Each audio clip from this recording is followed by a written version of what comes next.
The C919 is the first trunk jetliner to be developed and manufactured by a Chinese company.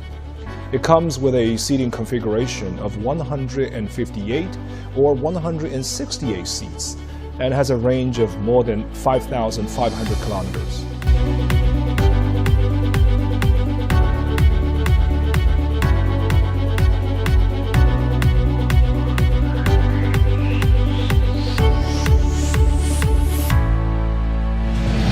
The plane made its maiden flight on May 5, 2017.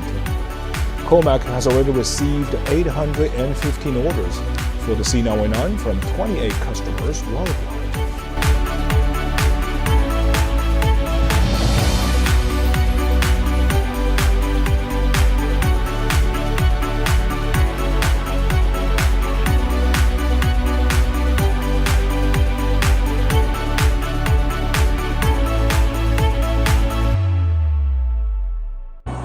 The Commercial Aircraft Corporation of China announced today that C919 completed its airworthiness test flight certification.